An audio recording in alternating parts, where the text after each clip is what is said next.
Hello everybody, Tyrone TG3 here, coming in for straight from episode 1 straight on into episode 2. You guys will probably, the upload of these will probably be very separate, but hopefully I won't make the gap too long. But at the same time, I don't want the videos too clumped together because I want you guys to like fully watch the first review and then move on to the next one. Anyway, episode 2 is titled Dependent of Beginning, Part 2. So, where we last left off, Tarapago, that's the name of the Pokemon, by the way. And unfortunately, I kind of wish we didn't get the reveal of the DLC first. Part of me really wishes that we didn't get that DLC information first. I kind of wish we got the DLC information after the first 2 episodes. That's what I kind of hope. I kind of hope we had got that DLC information afterwards. Because the problem is, the moment that shield came up and the pendant, I knew immediately what happened. So I had to basically just pretend like, oh, what is this thing that's going on? Now, it's Tarapago. It's Tarapago. The Pokemon that was revealed during the Scarlet and Violet DLC. Which I dubbed the Teal and Indigo DLC that's coming out. So the moment that showed up, my brain was like, oh, it's Tarapago, duh. Like, yeah, it's a different form of Tarapago, which a lot of people are going, oh, is this a new Pokemon? It's not a new Pokemon, guy. It's Tarapago. It's literally just Tarapago. We saw Tarapago get revealed already. Either that, or if they were going to do a Pokemon Direct and reveal that we're getting DLC, I kind of wish they didn't show us the main Pokemon of each DLC. Like, I wish they didn't show us the Ogerpon and Tarapago. Or, if you got to show them off, at least have them, like, in black silhouette. Like brand new legendary Pokemon are showing up in this exclusive DLC for Scarlet and Violet. What could they be? You'll just have to find out later this fall and winter or whatever. Or spring and winter. My point is, I wish they didn't show us. That way, when Tarapago got revealed in this episode, it would have been like a shock and awe factor. It would have been like who's that? That's not really the episode's fault, sadly. That's the fault of the Pokemon Company. Revealing this Pokemon way too early. I kind of wish we had gotten a chance to really chew on this mystery of what this Pokemon is. But it only shows up for a few minutes. Shows up, looks at Liko, looks at Sprigatito, and then just sort of gets back in its shell, goes back in the pendant. And then after that, thankfully, she gets caught by Charizard. They head towards the ship. Once they head towards the ship, the Ametheo, as well as the rest of the Explorers, that's what their name are. I hope their name gets changed to the Explorers, though, like the X is in front. That'd be kind of hard. Anyway, the Explorers go in pursuit of Liko on the airship, but Freed ends up taking her on the airship without telling her any context, which I find hilarious. And I do like that. I like that Freed is a man of action, but he's not a man of critical thought. He is think first and ask questions later, or eventually, or when I feel like it. And I do like that. I like that Freed isn't just like this battle heavy dude that is nothing but he's so strong. He's strong and he's a leader, but at the same time he has his own level of fault. He doesn't think immediately. He's actually opposed of what Liko is, which I like that. I think that's pretty cool. So he brings her there with no context, and the rest of the crew sort of chew him out. We get introduced to a lot of people. Molly, I think one guy's name is, the chef's name, I believe, is Murdoch, or Murdoch. Anyway, yeah, we got Molly, Murdoch, and then we get, I believe, one more person. At that moment, there was this one grandpa dude with this, like, large beard mustache combo. I don't remember what his name is yet. Yeah, I'm still going to be getting used to these names, so I'm going to try to learn them as much as I can. But I believe Molly was the girl with the pink hair. So, yeah, she got established. She's got some Pokemon in there. And then I believe we also get introduced to one girl. She has, like, brown and orangish hair. She works down at the in the engine room.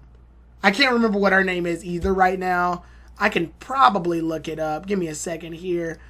Her name is...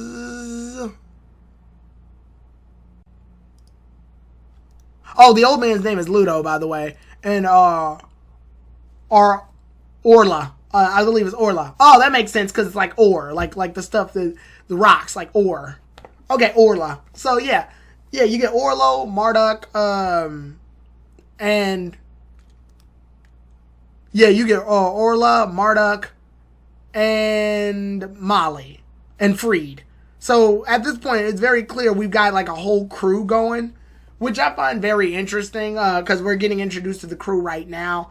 Molly ends up pretty much getting into what is about to happen, but she doesn't get much of a chance because two things are taking place. One, the explorers are hot on the pursuit, and two, the storm is taking place right outside. So because those two things are happening, Freed takes it upon himself to go ahead and meet up with the captain, which the captain is Captain Pikachu. And honestly, this raised a lot of questions for people before the show even started. Like, how's this Pikachu going to be like? And obviously the Pikachu exists because we need our Pikachu mascot because it's Pokemon. Like, not going to have Pokemon without Pikachu in it, right? After that, though, we see that Freed's plan is to move towards the storm in order to make it harder for the explorers to pursue, but the explorers go ahead and pursue them. And I like that that doesn't immediately ruin the explorers' plans. I like that we have some antagonists that do some, like, out-of-the-box thinking. They go, okay, fine, if they're going to run away in the storm, we're going to use their ship to shield us from the storm. Like, use the current from their ship to block us from the storm's winds, which was actually pretty smart. I'm not even going to lie. That's pretty cool. After that, they just sort of break in. And I like that during all of this, while the storm is taking place and while they're breaking into the ship, Liko is taking all of this in. And I like that she immediately isn't like, yeah, I'm going to go ahead and take these guys on. Like, no, she's like, yo, all of this for this pendant? Like, Jesus. Like, she's looking at the situation going, this is a lot. Like, this is a whole lot right now. And it's all because of me.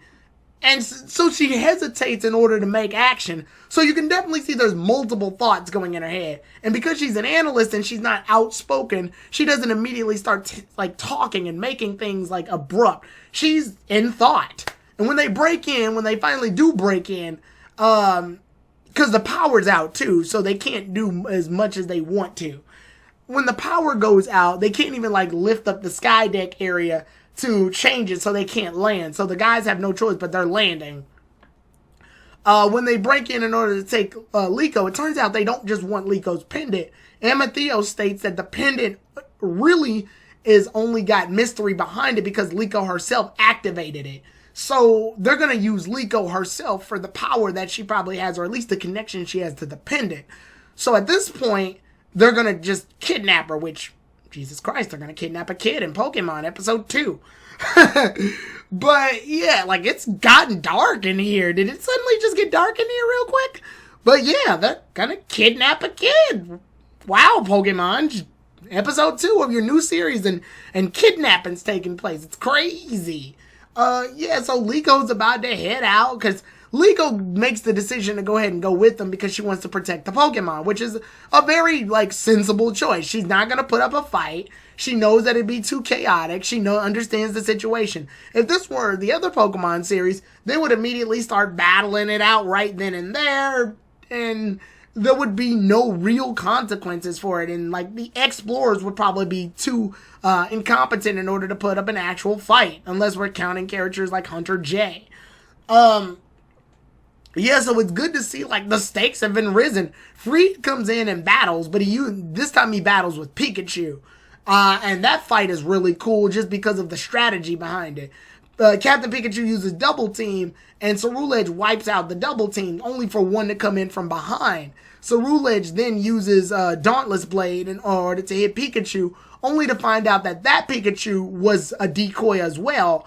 The real Pikachu is at the top, using the electricity from the lightning from the storm to power itself up in order to make a super-powered Volt Tackle. And honestly, I'm immediately loving the strategy used in these battles. I like that he said Thunder Punch on the idea that the clone Pikachu is using the Thunder Punch, but Ceruledge doesn't know that, so he still thinks that, oh, that's the real Pikachu, only to wind out that the real Pikachu and its idea is to use Volt Tackle, powered by the lightning from the thunder. They're using the environment as well as the resources and strategy and moveset to their advantage.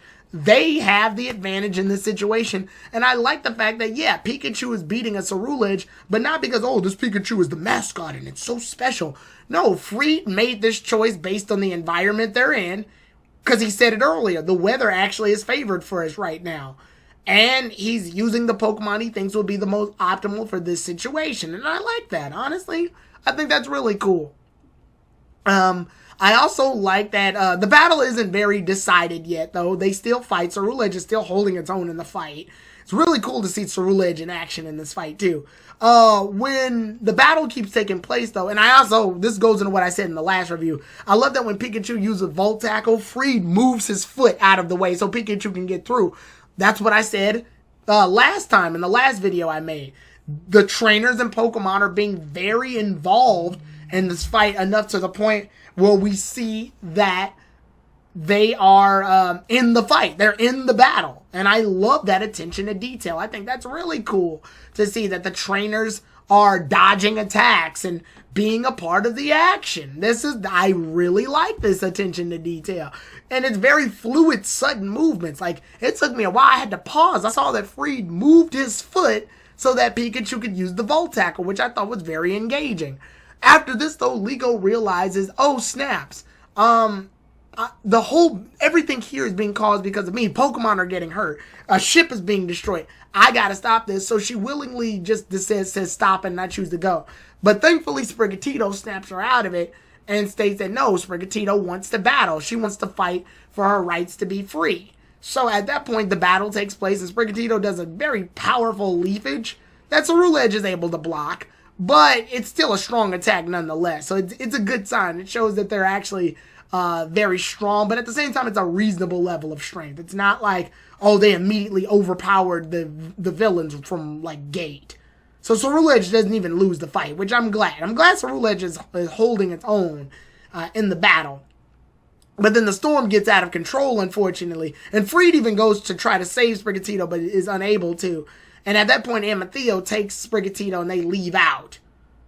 So it's very interesting to know that Amethyst saves Sprigatito rather than just let it fall.